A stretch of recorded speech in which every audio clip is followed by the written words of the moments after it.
Good afternoon. We'll start with English questions. Who's going to go first? Jelena, that was a tough match, but you attacked it, and you were aggressive, and you looked like you really were going to go for it from the start of that match. Yeah, I mean, I knew that I have to play aggressive because if not, otherwise she had all the opportunities to go for winners. And I was just trying to go for the shots when I had to. Of course, at the beginning I didn't start the match that well, but then I felt my game and played more confident. Jelena, you played 3 matches in a row, I think, on court 3 and then moved to a different court today. Did you feel a difference in the atmosphere, and did it take a bit of time to get used to that today? Actually, yeah, I think in the beginning it was a little bit tough to get used to it because there was like it's more open, the court, and of course it's much bigger. So I needed some time to get used to it, and maybe that's why I just started to play much better in the middle of first set. I think you've spoken in the past about being a bit of a thrill seeker. Does your style of tennis reflect your personality in any way? Can you repeat? Does your style of tennis reflect your personality and your aggression and the way you go for things? I think a little bit there, yeah. Something that because when I started to play tennis, I always had this opportunity to hit the ball pretty hard, and when I have opportunity in my matches, I'm just going for the winners. You've said in the past that you idolized Serena Williams when you were a kid. What are the things about Serena that have had the most impact on you? I think her game and in general her personality, because she has such a big personality, and her game style probably is similar to mine. So I mean I always enjoyed watching her play and always learned some good things watching her. And what do you make of what she's doing now? What do you mean? I don't mean today, but I mean in her comeback after having a baby and still going with great competitive desire for more major titles. I mean, she's such a talented player, and I think she can do anything. And I mean, it's not a surprise that after a baby she's back and she's playing great tennis again. You know, you've spoken in the past about you're also rather good at ballroom dancing. Do you really think that did help you and has helped you in playing tennis with the balance and the composure? Actually, yeah, I think so, because I did ballroom dancing from 5 to 12 and then I quit for some years, but now I'm doing it as my hobby, and I think it helps a lot because you have to be very coordinated to do it, and also those small steps, which are very useful in tennis. And you still doing it now? How often do you get a chance to do it? When I'm home, I'm doing it couple of times a week. And what's your best dance?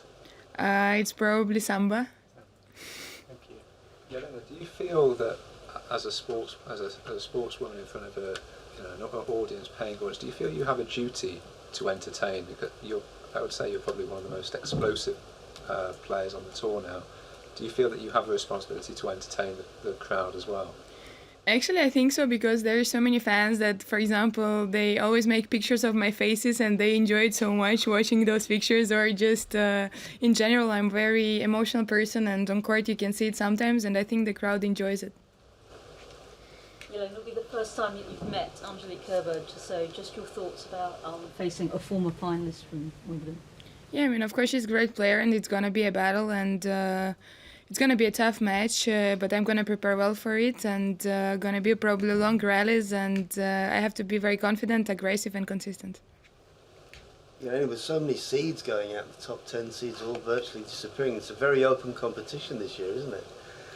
Yeah, I mean, there were many upsets, of course, but there are still some great players left in the draw, and it's never easy, and yeah, it is as it is.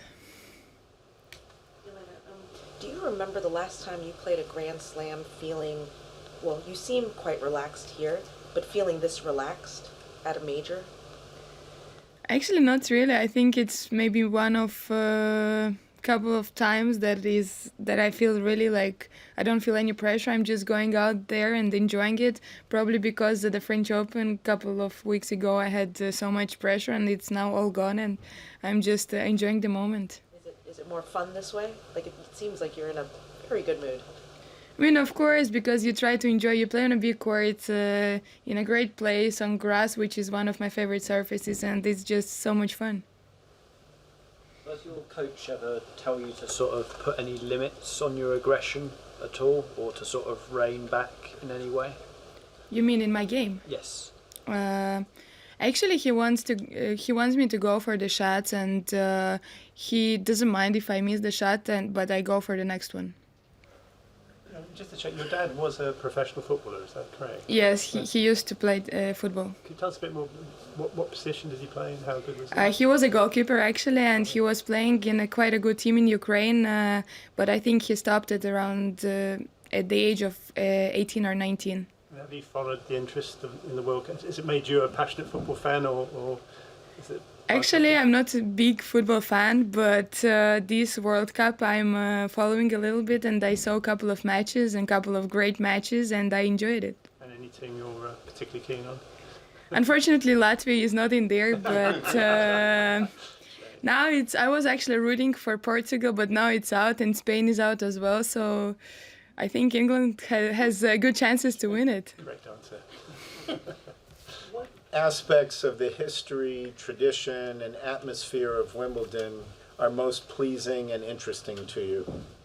I think first of all that we are playing all in white. I think it's great and it looks great on court. Of course, those two colors, green and purple, which are I think Wimbledon colors.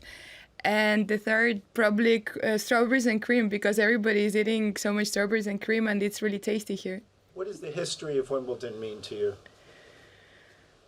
If I'm not wrong, I think it's the oldest Grand Slam, and it has so much history, of course. And I mean, it's very special. It's very different Grand Slam comparing to any other.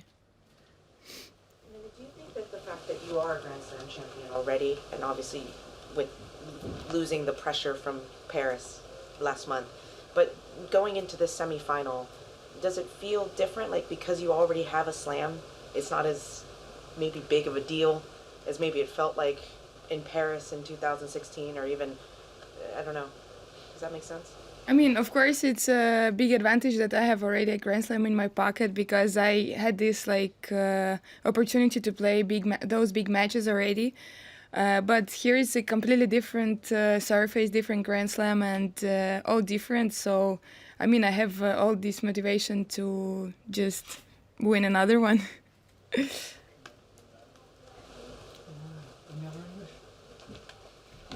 How would you describe your level of confidence and belief right now? Actually, I think it's on a high level, because I haven't dropped a set here yet, and I was fighting. Of course, I was yesterday 2-5 down, today 4-5 down, and I still won the set, and I think from that I gain even more confidence. Last question. You seem to get quite frustrated when you make an error. You sort of seem to replay the shot a few times. Is that common, or was it just today that you sort of go through those patterns? I mean, today there were a couple of times I was disappointed, because I think I was rushing a little bit too much, and I went for the shots that I shouldn't, and that's why probably I was a bit frustrated. Okay, thank you. We'll go. Thank you. Change language.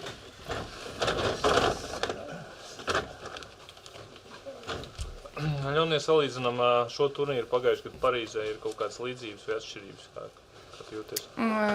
Es domāju, ka līdzības tikai tas, ka tas ir Grand Slams, bet pilnīgi viss ir savādāk šeit, un tas ir turnīrs ar citām tradīcijām un arī cita surface, kurš man šķiet manai spēlē ir labāk, jo šeit nav baigi garas izspēles, un kā arī es ļoti labi servēju šo turnīru, un man ir daudz vieglāk uzvarēt izspēlēs. Šodien bija tāda pilnīgi cita laika apstākļa salīdzinām ar pagājušo nedēļu. Kuros tev labāk patīk spēlēt? Nu, šodien bija godīgi pat augsti dažos momentos, kad mēs spēlējam, kad es pieņemu seru, man bija bišķiņa augsti dažreiz, tāpēc, ka visas dienas bija vairāk pa 30 grādiem, un šodien tā pēkšņi bija ap 20 grādiem, bet man īstenībā vienalga, kurās apstākļos spēlēt, bet man šķiet, ka, kad ir karstāk, bišķiņa ātrāk tā bumba lido. Nu, attiecīgi tas tev parocīgi. Nu, es domāju, ka jā, jo karstāk ir, jo ātrāk ir laukums un bumba ātrāk lido. Es domāju, man tas ir labāk. Tagad ar Angeliku spēlēsi Varbūt ka labi, ka ar viņu nevis ar Kasatkinu, par kuru tev vienmēr nav gājis nekad. Nu, pret Kasatkinu man bija bijuši uzvaras arī, bet Kerberu es domāju, ka vairākumā atšķirīgs no manis, kā es spēlēšu. Jāspēlē ļoti agresīvi, jāiet laukumā, un es domāju, ja es spēlēšu, kā es spēlēšu šito turnīru, tad man ir visas iespējas. Pastāst nedaudz par savu tērpu, jo tas tāds nestandarta tērps, varētu teikt. Tā ir tava pati izvēle vai Adidas? Tā bija mana izvēle, jā, jo man ļoti patīk šis tērps, jo tur bija 3 dažādi tērpi, un es izvēlos tieši šito, tāpēc, ka pirmkārt Adidas nav darījis neko tādu pirms tam, un man liekas, ka tas ir tāds nestandarts tērps, un otrkārt man ir ļoti ērti viņā spēlēt. Es pats neredzēju, bet tu esot ledu likusi uz kājas šodien starp, change of ends. Tāpēc, ka pirmā setā sākumā es biju nedaudz dusmīga, un es iesitu sev ar roku pa kāju, un bišķiņ pa stipru iesitu, tāpēc man tā kāja bišķiņ sāk sapēt, un es liku ledu, lai zilums nebūtu, un arī, lai nesāp tik daudz. Skaidrs, tur vismaz nav nekāda tādas liela problēma. Problēmas nav, bet nākošais nav jāsit tik stipri pa kāju. Thank you. Yes. Sorry.